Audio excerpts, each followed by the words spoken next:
असा आमच्यावर दबाव आहे हे त्याने हिमतीनं सांगायला पाहिजे. नाही, पण राऊतसाहेब, जर आपल्याला दिसतं आहे की 4 वर्ष या प्रकरणी तारखांवर तारखा सुप्रीम कोर्टात पडता आहे, शिवसेना असं म्हणते आहे की आम्हाला न्याय मिळत नाहीये, तर यावर तुम्हाला उपाय, सोल्युशन काय वाटतो? किती दिवस हे चालणार? नाही, ह्याच्यावरती सोल्युशन हा विषय मग न्यायालयामध्ये आम्ही जातो कशा करता? सोल्युशन निघावं. या देशातला निवडणूक आयोग हा चोर आहे. या देशातला निवडणूक आयोग हा चोर आहे. कालच एका प्रमुख व्यक्तीनं म्हणजे निर्मला सीतारामन यांचे जे पती आहेत परकला प्रभाकर राव यांनी आंध्रमध्ये रात्री 11 नंतर 4.7% मतं म्हणजे 14 लाख मतं राज्यभरात कशी वाढवण्यात आली रात्री EVMच्या माध्यमातून त्याचा खुलासाच केलेला आहे निवडणूक आयोगासंदर्भात. आता हा विषय जर आम्ही निवडणूक आयोगाच्या दारात घेऊन गेलो तर निवडणूक आयोग सांगेल, निवडणूक आयोग हा न्यायालय सांगेल की निवडणूक आयोग ही एक स्वायत्त संस्था आहे आणि निवडणूक आयोगावरती संशय घेता येणार नाही. अहो, सुप्रीम कोर्टावरच संशय आहे. सुप्रीम कोर्ट, निवडणूक आयोग, राष्ट्रपती, राज्यपाल या सगळ्या संविधानिक संस्थांवरच जनतेचा संशय आहे. लक्षात घ्या. आंध्रमधलं मतदान ज्या पद्धतीनं केलं आहे असं परकला प्रभाकर राव सांगत आहेत, त्याच पद्धतीनं मतदान पश्चिम बंगालमध्ये केलं जाणार आहे. कळलं? त्याच पद्धतीनं महाराष्ट्रामध्ये सुद्धा झालं. नाही तर कोण एकनाथ शिंदे, त्यांना इतक्या जागा मिळाव्यात? कोण? त्या आंध्रमधल्या एका पक्षाला सिने अभिनेत्याच्या 21 पैकी 21 जागा जिंकतो. 21 जागा जीता है. 21. एक फिल्म एक्टर का पार्टी है कोई, 100% रिजल्ट. दूसरी बात है, महाराष्ट्र में यही हुआ ना. बीजेपी ने जितनी सीटें लड़ी थी 99% उनको रिजल्ट मिला है. 99. कौन है ये लोग? क्या किया? एकनाथ शिंदे, अजित पवार, असे कौन सा महान कार्य, असं कोणतं महान कार्य केलं या लोकांनी? स्पेसिफिक प्रश्न आहे या न्यायालयासंदर्भातला स्पेसिफिक प्रश्न आहे की मग समजा जर तुम्हाला फक्त तारखा मिळत आहे, त्या व्यतिरिक्त काही होत नाहीये, तर वाट पाहणे इतकाच पर्याय नाही. वाट पाहणं इतकाच पर्याय नाही. तरीही या देशात दुर्दैवानं आम्हाला न्यायालयाच्या दारात जावं लागतं. स्वतः उद्धव ठाकरे या बाबतीत न्यायालयाच्या बाबतीमध्ये निराश आहेत. प्रत्येक वेळा सरन्यायाधीश बदलले की त्यांच्याविषयी काहीतरी छापून येतं, हे किती न्यायप्रिय आहेत, किती सत्यवादी आहेत, किती रामशास्त्री आहेत. मग चंद्रचूड असतील, मग भूषण गवई असतील, मग अमुक असतील, पण इथे कोणीही रामशास्त्री नाही. सगळे दामशास्त्री आणि कामशास्त्री आहेत. एवढंच सांगतो. विलीनीकरणाचा विषय काढला, त्यावर एक विषय मुद्दा असा होता की तुम्ही असं म्हणतात की एनसीपी अजित पवार, एनसीपी आणखी काही समर्थक आमदार, शिंदे आमदार असे भाजपत जातील पुढच्या काळात. तर अलीकडे एक असा प्रसंग बघायला मिळाला किंवा घटना आहे की सुनील तटकरे यांच्या एका कार्यक्रमात व्यासपीठावर एनसीपीच्या मोठ्या नेत्यांचे फोटो नव्हते. तर ही तयारी सुरू झाली असं मानायचं? मी एक बघा, ह्याच्यावरती मी मत काही व्यक्तिगत मी कोणावरती बोलणार नाही, पण कोणत्याही परिस्थितीमध्ये भविष्यात शिंदे गटाचे 25 ते 30 आमदार आणि अजित पवार गटाचे साधारण तेवढेच आमदार हे विशिष्ट वेगळा गट करून भारतीय जनता पक्षामध्ये विलीन होण्यासंदर्भातली कार्यवाही पूर्ण झालेली आहे. पूर्ण 100% भाजपा. म्हणजे निवडणुकीच्या 1 वर्ष आधी हे सगळे आपल्याला भाजपमध्ये बघायला नक्कीच. मिळतील? हो, हे मी याआधी म्हणालो की यांना म्हणून तर न्यायालयाचे निकाल सातत्यानं पुढे ढकलले जात आहेत आमच्या बाबतीत. कारण त्यांना न्यायालयाला, सर्वोच्च न्यायालयाला माहिती आहे की घटनेनुसार, संविधानानुसार, 10th शेड्यूलनुसार, पक्षांतर विरोधी कायद्यानुसार पक्ष आणि चिन्ह हे शिंदे गटाला आणि अजित पवार गटाला मिळूच शकत नाही. एकतर ते स्थगित होईल किंवा मूळ शिवसेनेलाच मिळेल. म्हणून तर ते चालढकल करतायत. जर निकाल फुट्टी गटाच्या बाजूने लागला असता तर 1 मिनिटात निकाल दिला असता. हो, पण संविधानाचं इतकं उल्लंघनसुद्धा त्यांना करता येत नाही आहे. म्हणून ते आजचं मरण उद्यावर ढकलत आहेत आणि तो निकाल येण्याआधी व त्या दरम्यान त्यांना भारतीय जनता पक्षामध्ये आपला पक्ष किंवा एक गट मोठा मर्ज करावा लागेल, विलीन करावा लागेल. रावसाहेब, आपण एक एक्सपोज केली आहे, त्याच्यामध्ये आपण लिहिलंय की शरद पवारांशी आपली भेट झाली आणि ते राज्यभर फिरणार आहेत. तर काय अजेंडा घेऊन फिरणार आहेत? असं आहे की याच्यामध्ये यात काय एक्सपोज केलं? शरद पवार आजारी आहेत. एक्सपोज. शरद पवार हे प्रकृती बरी नाही. त्यांना भेटलो, त्यांच्या प्रकृतीची विचारपूस केली. त्यांच्याशी बोलताना मला ते असं म्हणाले की मी आता काय करणार आहात पुढे. ते म्हटले नाही, मी आता परत महाराष्ट्रात माझा दौरा आखण्याचं काम चालू आहे. एवढंच ही चर्चा आहे. आणि शेवटी ज्येष्ठ नेते आहेत, जुने जाणते नेते आहेत, राज्यसभेवर पुन्हा निवडून आलेले आहेत आणि त्यांच्या पक्षाच्या बांधणीसाठी ते काम करत आहेत. त्याच्यामध्ये नवीन काय आहे? शरद पवार नेहमीच अशा पद्धतीनं काम करत आहेत. नाही, पण राऊतसाहेब, त्या भेटीकडे असंही बघितलं जातं आहे की जेव्हा शरद पवार यांना राज्यसभेवर पाठवायचं होतं बिनविरोध, तेव्हाही तुम्ही त्यांच्या अशा भेटी घेतल्या होत्या आणि तुम्ही सर्वप्रथम शरद पवारांच्या मनात काय आहे हे सांगितलं होतं, त्यांना राज्यसभेवर जाण्याची इच्छा. आता विधान परिषदेच्या निवडणुका तोंडावर आहेत. सगळ्याच राजकीय पक्षांनी आपली मोर्चे बांधणी सुरू केली आहे. भाजपमध्ये इच्छुकांची गर्दी आहे.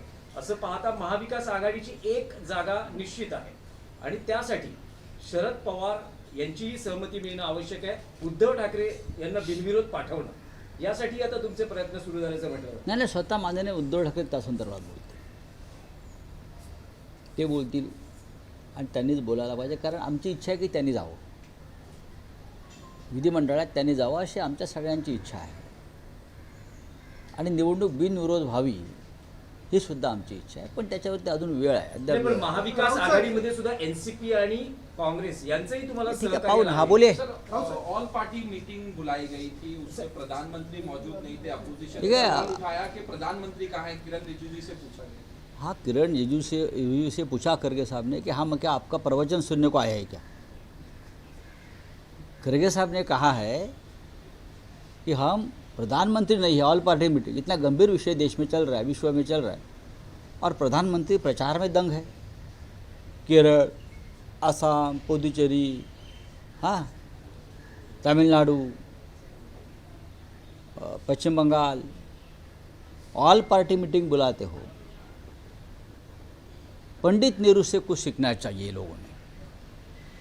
पंडित नेहरू को गाली देना आसान है, लेकिन पंडित नेहरू, इंदिरा गांधी, राजीव गांधी, उनसे कुछ सीखना चाहिए. Pandit Nehru all party meeting में हमेशा खुद आकर बैठते थे और मार्गदर्शन करते थे और अपोजिशन की बात सुन लेते थे. मोदी जी को कहिए आपके माध्यम से, मोदी जी, नेहरू जी का इतिहास पढ़िए, संसदीय कार्य प्रणाली का इतिहास पढ़िए. वहाँ नेहरू जी का स्थान क्या था और नेहरू जी संसदीय कार्य प्रणाली को किस तरह से आदर करते थे, ये भी देख लीजिए. बार बार ये हो रहा है, ऑल पार्टी मीटिंग बुलाता है, कोई मंत्री उसको चेयर करता है, बैठते हैं और प्रवचन देता है. तो प्रधानमंत्री क्यों है? देश को प्रधानमंत्री की ज़रूरत नहीं है. देश को प्रधानमंत्री की ज़रूरत नहीं है. अगर प्रधानमंत्री जी इस तरह से अपना बर्ताव करेंगे, प्रधानमंत्री का काम क्या है? सिर्फ चुनाव में जाकर अपोजिशन को गालियाँ देना, यही काम है प्रधानमंत्री का. देश चलाना, देश की समस्या का ऊपर बात करना, वो हल करना, वो आपका काम नहीं है प्रधानमंत्री जी का. तो ऐसा है, प्रधानमंत्री नहीं मानता, अपना कर्तव्य को नहीं निभाते, तो इस देश को अभी मौजूदा स्थिति में प्रधानमंत्री की ज़रूरत नहीं है. सर, सर, एक अवकाळीचं संकट आहे राज्यभर. सर, सुप्रीम कोर्ट ने जो अगली तारीख दी है चुनाव को लेके, आपने कहा कि एकनाथ शिंदे के बारे में कहा कि उनको वोट किस तरह से मिले. इलेक्शन कमीशन पे सवाल उठाया. सर, यहाँ महाराष्ट्र में अब SIR भी हो रहा है. देखिए, क्या ऐसा है तो सबसे बड़ा घोटाला है.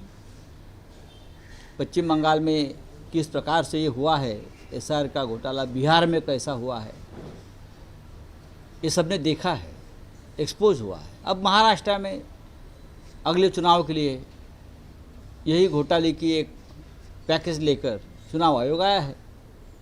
प्रकला प्रभाकर राव जाने माने इकोनॉमिस्ट है, उसने एक बात देश के सामने लाई है. आंध्र के चुनाव में, विधानसभा चुनाव में किस तरह से रात को 11 बजे के बाद 14 लाख वोट बढ़ाए गए। बताया ना 4.7% वोट किस तरह से कुछ सेकंदों में बढ़ाए गए और फिर ये तेलुगु देशम बीजेपी वगैरह जीत गए उसमें। यही महाराष्ट्र में हो गया, यही महाराष्ट्र में हो गया है। अब यही पश्चिम बंगाल में करने जा रहे हैं और यही बिहार में भी हो गया है। उनका चुनाव जीतने का जो फ्रॉड फार्मूला है वो धीरे धीरे एक्सपोज हो रहा है और इतने आसानी से हम उनको ये छोड़ेंगे नहीं, हम नहीं छोड़ेंगे, देखेंगे। सुप्रीम कोर्ट पे वो सवाल उठाया। सुप्रीम कोर्ट में फिर एक बार 1 अप्रैल को फाइनल आर्गूमेंट के लिए रखा था शिवसेना पार्टी और सिंबल के बारे में। वापस 23 अप्रैल तक अगली तारीख 50 बार 100 बार आप आर्गूमेंट आगे ढकलते हो, तारीख पे तारीख कितने बार करोगे? और क्यों? 6 या 7 चीफ जस्टिस बदल गए सुप्रीम कोर्ट के, लेकिन आपको हमारी बात सुनने के लिए आपके पास समय नहीं है। जो एक घटनात्मक संवैधानिक पेच महाराष्ट्र में हुआ है, संवैधानिक मामला है, आपके पास ये सुनने के लिए समय नहीं है। क्या आपके पास काम पड़ा है? उसका मतलब है सभी सर न्यायाधीश, सभी चीफ जस्टिस ऑफ इंडिया सरकार के दबाव में निर्णय ले रहे हैं, सरकार के दबाव में। अगर उनको निर्णय लेने की नौबत आई तो सबको मालूम है संविधान के शेड्यूल 10 के अनुसार शिंदे और अजीत पवार गुट डिसक्वालीफाई हो जाएगा, उनको हमारा चिन्ह और पार्टी नहीं मिल सकती, ये उनको मालूम है। इसलिए वो निर्णय देने में विलंब लगा रहे हैं। चलो थैंक यू। तबीयत सही नहीं है, आप शरद पवार से मिलने गए, तबीयत सही नहीं है, लेकिन उसको लेके राजनीति सवाल उठाए जा रहे हैं। राज्यसभा का मामला हो या जो एमएलसी के लिए उद्धव ठाकरे। पवार साहब को मैं हमेशा मिलता हूँ, मेरे मार्गदर्शक है, सबके मार्गदर्शक है, हमेशा मिलता हूँ। कल भी गया हूँ, बीमार थे, अब धीरे धीरे बाहर निकलना शुरू हो गया है। तो मुझे बोल रहे थे कि मैं वापस महाराष्ट्र के टूर पर, पॉलिटिकल दौरे पर जाऊंगा, अच्छी बात है। मेरे हमने कहा तबीयत संभालिए। आप भी दौरे पे जा रहे हैं यहाँ से। राव साहेब, हाँ अभी मैं जळगाव जा रहा हूँ। राव साहेब, काल तुम्ही एक महाराष्ट्रात एक मोठा गंभीर मुद्दा होता महाराणी तारा राणीच्या एकूण त्या सगळ्या वादाविषयी। काल बोललो मी। पण राज्य सरकारकडून कालपर्यंत कुठलेही निवेदन किंवा एका निषेधाचं साधं पत्र काढणं। बघा, राज्य सरकार जे आहे, देवेंद्र फडणवीस यांच्यावरती जे आरोप केले जातात आणि ते त्याच्यावरती म्हणतात की मीच महाराष्ट्राच्या संस्कृतीचा रखवालदार, तसं नाही आहे। महाराणी तारा राणी यांच्या संदर्भात मंचावरून एक वक्तव्य केलं जातं आणि सरकार त्या संदर्भात मुख गळून गप्प आहे। नुसत्या जयंत्या मयंत्या पुण्यतिथ्या कसल्या साजरा करताय? शिवाजी महाराज असतील, संभाजी महाराज असतील, तारा राणी असतील, हां गडावरती हार घालायला जातात। अहो तुमच्या आमच्या तारा राणींची पूर्ण बदनामी एक विशिष्ट समाज धर्माचे लोक करतायत आणि तुम्ही गप्पात, कारण त्यांची मतं तुम्हाला पडतात। त्यासाठी तुम्ही आमच्या दैवतांचा सुद्धा सौदा करताय। मिस्टर देवेंद्र फडणवीस, मी आपल्याविषयी बोलतो, तुम्ही बोला ना, तुम्ही बोलत का नाही? इतर सगळ्या विषयांवरती आपण बोलताना खरात बाबापासून ते सगळे त्याच्यावर बोलताय तुम्ही। मग तारा राणी संदर्भात केलेलं वक्तव्य हे इतिहासाची मोडतोड आहे महाराष्ट्राच्या, त्याच्यावरती तुम्हाला बोलायला काय हरकत आहे?